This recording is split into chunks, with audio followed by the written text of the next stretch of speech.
In the headlines, suspension of ADC presidential candidate Kachikwu divides party as state chairman dare working committee. Bandits invade mosque, abduct deputy chief imam and dozens of worshippers in Zamfara. Fuel tanker fire raises 10 buildings in Ogun State. And on the foreign scene, Putin absent as thousands of Russians bid farewell to last Soviet leader Mikhail Gorbachev. Hello and welcome to News Update on Trust Television. I am Nten Ekman.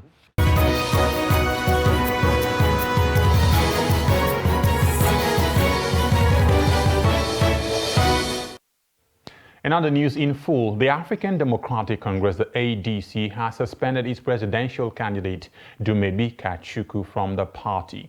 In a statement issued Saturday and signed by the party's Deputy National Chairman Politics, Bamidele Ajadi, the party accused Kachikwu of false, misguided and defamatory video he made and circulated among other infractions. Ajadi revealed that the decision was taken after an emergency National Working Committee meeting held on Friday, 2nd September 2022. The party noted that Kachikwu's speech in the said video contravened the principles and values upon which ADC was founded and the specific provision of Article 16 of the ADC Constitution. Ajadi noted that the National Working Committee strongly believes that to demean the character of the founders and financiers of the ADC, who have worked tirelessly to build an enviable brand that Nigerians are proud of and which many great minds have stood elections under, smacks of gross indiscipline. The state chairman of the African Democratic Congress ADC has declared the purported suspension of the party's 2023 presidential candidate Dumebi Kachikwu as null and void. The National Working Committee of the party suspended Kachikwu on Friday over alleged anti-party activities. His suspension was contained in a statement released on Saturday by the Deputy National Chairman Politics of the party, Bamidele Ajadi. Kingsley Orga, chairman of Forum of State Chairman of ADC, noted that the NWC, that's the National Working Committee, had earlier convened a fake and kangaroo National Executive Committee meeting on August 26. He said the fake NEC meeting lacked the constitutional requirements of 7 days' notice to be held. Ogun State governorship candidate of the People's Redemption Party, the PRP, in the forthcoming general election, David Bangbose, is dead. Bangbose died 7 days after the party presented him as its flag bearer. His personal assistant, Oduton Olayemi, who confirmed the sudden death, explained that Bangbose earlier complained of weakness and was taken to a private hospital in the Olomore area of Abeokuta, the Ogun State capital. Olayemi, who is a senior pastor at Peace and Love Church, said the hospital management thereafter referred him to a federal medical center, Idiaba, in Abeokuta, but later died at the Sacred Heart Hospital, Lantoro, where he was rushed to. Bangbose was last Saturday officially presented by his party at a press conference held in Iweroyin Press Center in Abeokuta, where he described himself as the best choice to govern the state in 2023. Former President Goodluck Ebele Jonathan on Saturday urged young people to reject those trying to divide the country with ethnic and religious politics ahead of the 2023 elections. President Jonathan stated this in Owerri at the 80th birthday symposium of Chief Emmanuel Iwanyao. Jonathan noted that Nigeria's politics is steeped in ethnicity and religion to the detriment of the country and the collective roots of Nigerians, adding that such should make way for the new. He noted that if Nigerians collectively work together and accommodate their differences, they can build a nation where everybody would have a sense of belonging. The Osun State chapter of the People's Democratic Party says the expulsion of a governorship aspirant of the party in the state, Dotun Babayemi, is within the ambit of the law. The state secretary of the party, Hashim Abioye, who doubles as the secretary of the Osun PDP Legal Committee, stated this in an exclusive interview with Trust TV's Hamid Oyegbade in Oshogbo on Saturday. Abioye said Babayemi has ceased to be a member of the PDP in Osun because of his anti-party activities. Expulsion is one of the sanctions that could be meted out to any erring member of the party under the PDP's constitution. So it's a matter of constitutionality, and the appropriate executive committee in the ward from Ayédáadé local government, where President Babayemi initially belonged, has taken the bold step by expelling him from the party.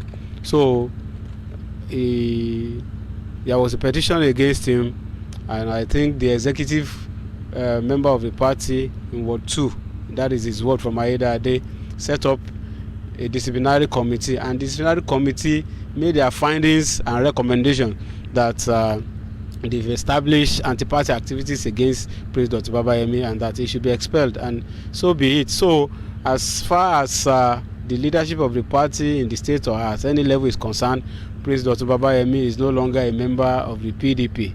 But the point is this: if you are talking about President Babayemi's right to approach the court, he has every right as a citizen of Nigeria to approach the courts.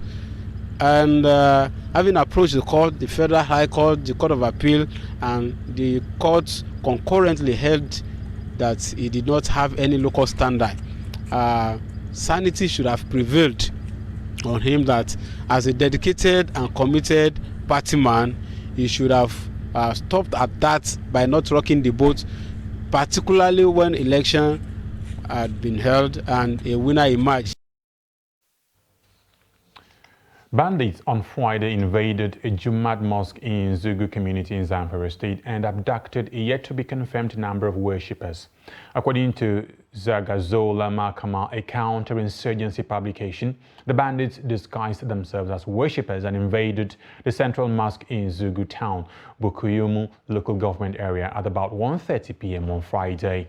Abdul Karim Biliaminu, a resident, also reportedly said the deputy chief imam was among those abducted by the gunmen. Zamfara police spokesman Muhammad Shehu confirmed the attack on the village, but said the command has not been able to ascertain if it was a mosque that was invaded, as the community is in a remote location. The spokesman said no one was killed in the attack, adding that the number of abducted persons is yet to be known. 10 buildings have been consumed by fire after a tanker laden with 45,000 liters of premium motor spirit crashed, spilling its content in Ifo in Ogun State. A statement issued on Saturday in Lagos by the zonal coordinator southwest of the National Emergency Management Agency, NEMA, Ibrahim Farin Lawyer, said the incident occurred at about 7 a.m. on Olambe Matogun Road in A4. According to the statement, though no life was lost or any injury sustained, about 10 buildings were consumed in the incident. NEMA said the situation was mitigated with most of the content spilling into the canal close to the scene. The NEMA official, however, added that the fire had been put out. Ogun State have arrested 3 of the suspected cultists and serial killers terrorizing Ijebu-Ode and its environs. The suspects, Odukoya Odushino, Subomi Bukola, and Itunoloa Taiwo, were linked to several cult killings in the area. The police spokesman Abimbola Oyeyemi, in a statement on Saturday, identified them as the leading members of the dreaded Eye confraternity who have been terrorizing Ijebu-Ode.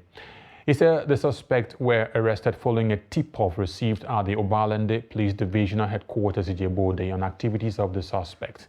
Oyeyemi explained that the police, prior to the arrest, were informed that members of the gang were holding nocturnal meetings at a black spot known as Sanga at the back of Central Mosque with a plan to unleash terror on members of the community.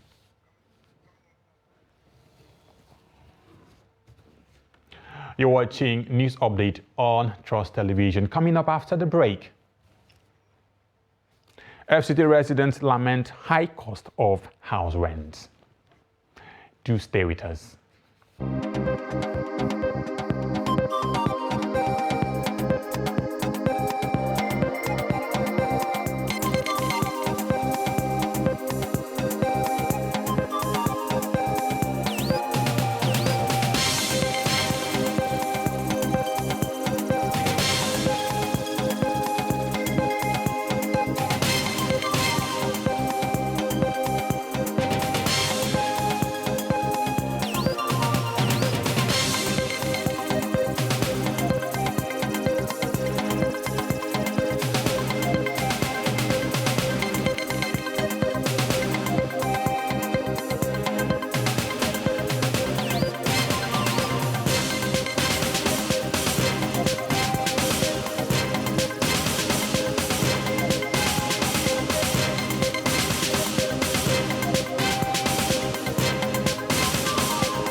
documenting the Nigerian story.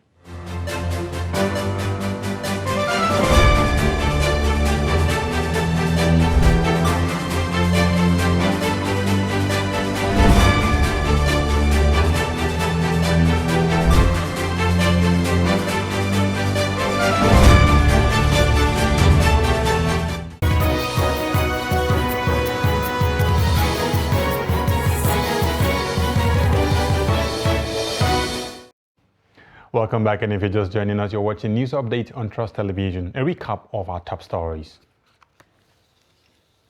Suspension of ADC presidential candidate Kachiku divides party as state's chairman, the working committee.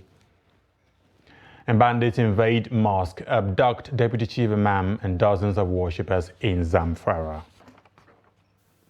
And moving on to other stories, access to medical services is a major necessity of human life. However, Nigerians have different preferences about where to access health care. Some prefer hospitals, while others demand services in pharmacies or patent medicine stores. Ibrahim Ismail examines the implications of accessing medical services in hospitals, pharmacies, or from medicine vendors.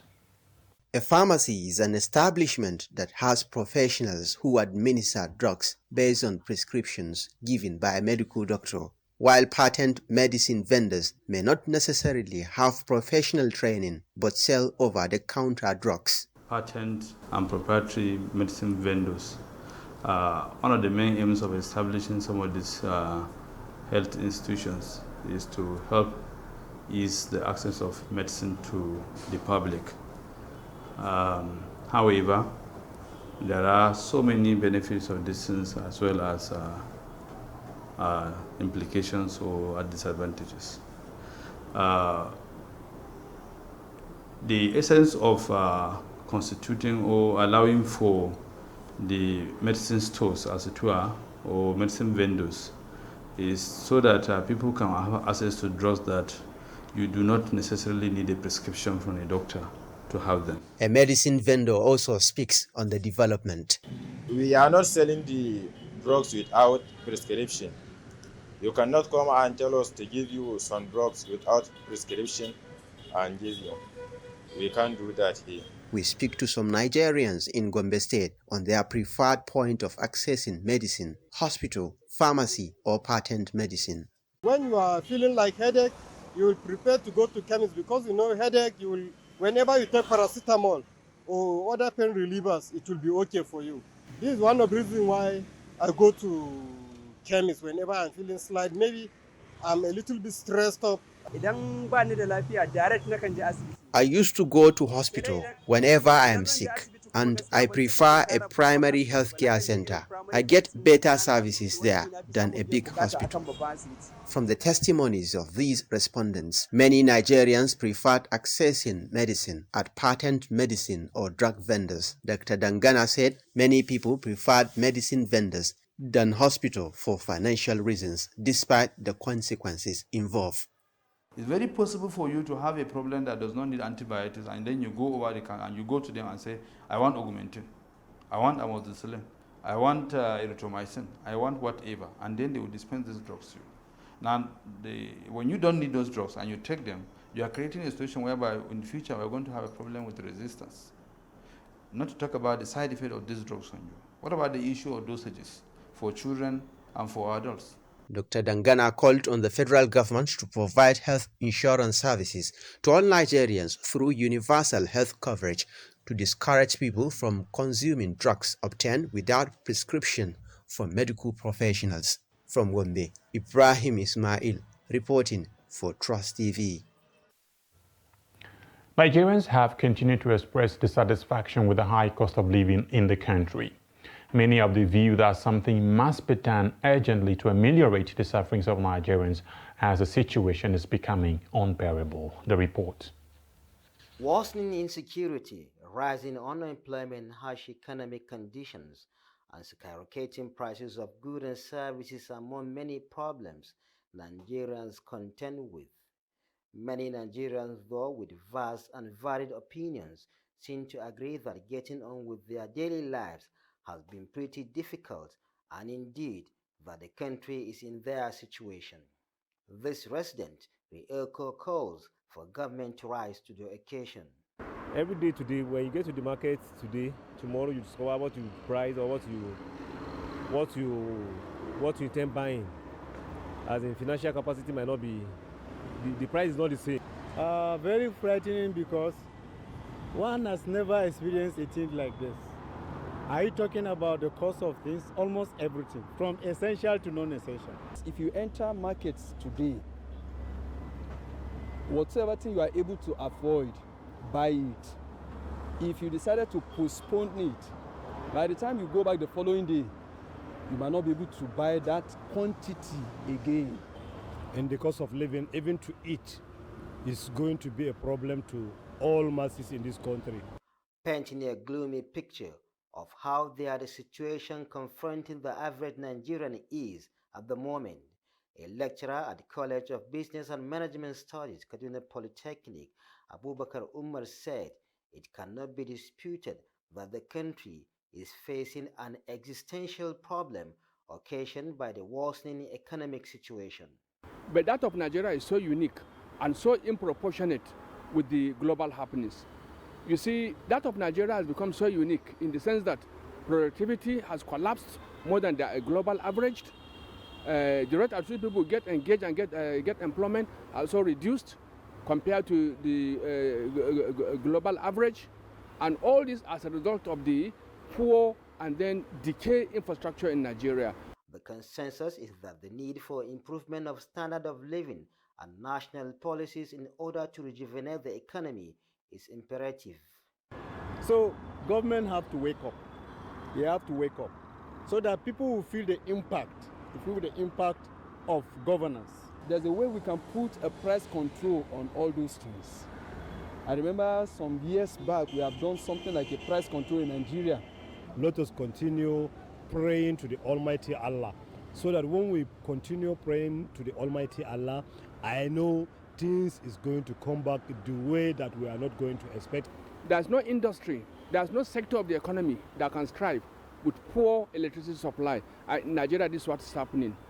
And most of the industries in Nigeria, where they're supposed to provide succor to Nigerians, where they can get a living, they've collapsed. Though the situation appears helpless, these Nigerians are optimistic the situation will change for the better. Bello Musa, Trust TV News, Kaduna. The high cost of house rent in Nigeria's capital city, Abuja, has become a source of concern as millions of families find it hard to afford decent homes or pay their yearly rents from their annual earnings. The high cost of bills, especially the house rent, is eating up to 80% of annual income of both young and old Nigerians. Nana Mohammed has more on that story. Families face fights for survival in makeshift homes, while young people spend most of their income paying house rents without an option to save for the future.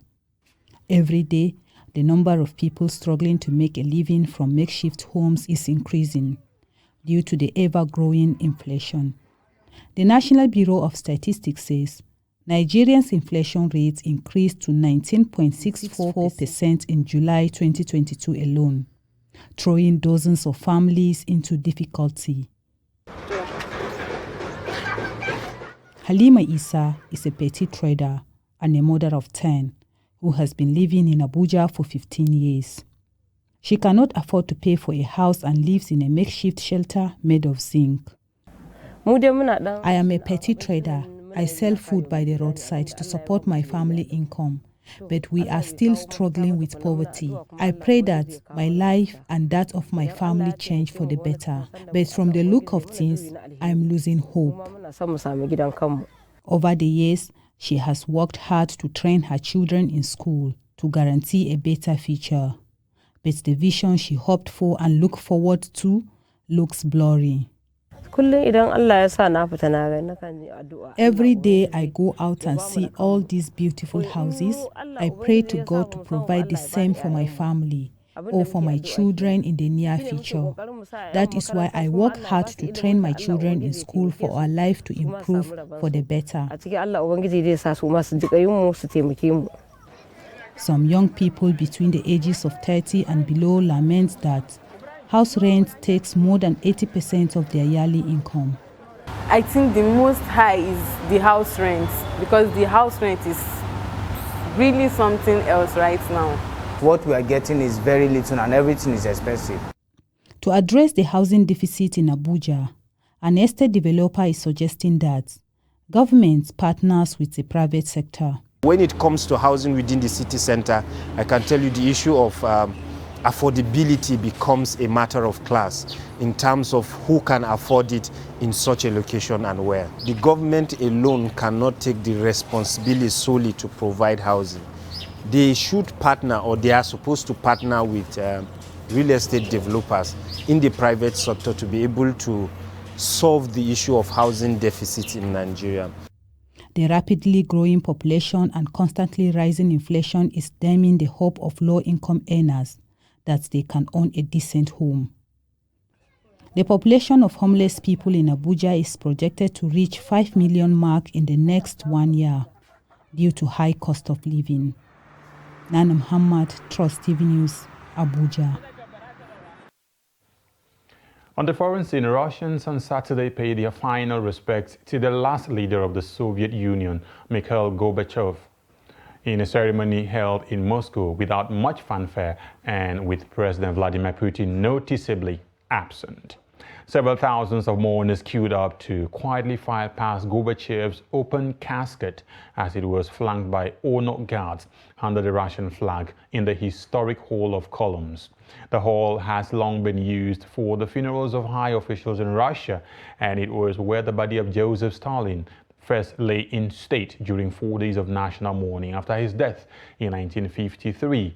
With Russia facing increasing international isolation over its military action in Ukraine, many of those in attendance pointed to Gorbachev's opening of the country to the rest of the world. And in sports news, France on Friday launched a criminal investigation into claims by World Cup winner Paul Pogba that he is the victim of a multi-million euro blackmail plot by gangsters involving his brother, the Paris prosecutor said. 2 investigating magistrates have been appointed to lead the probe, prosecutor Laurie Bacour said in a statement. Based on the findings of a preliminary investigation launched last month, it will examine allegations against persons unknown, including blackmail by an armed gang, kidnapping, and membership of a criminal conspiracy, she said, confirming a weekend statement from a judicial source. Pogba's allegations came after his brother Matthias published a bizarre video online in French, Italian, English, and Spanish languages, promising great revelations about the Juventus star. According to 2 sources close to the Pogba family contacted by AFP, large sums of money, up to 13 million euros, are being demanded from Paul Pogba if he wants to avoid the dissemination of the allegedly compromising videos. And with that story, we've come to the end of the news update this hour. For more, do connect with us across all our social media platforms. I am Nten Ekpang. Many thanks for watching. Bye-bye.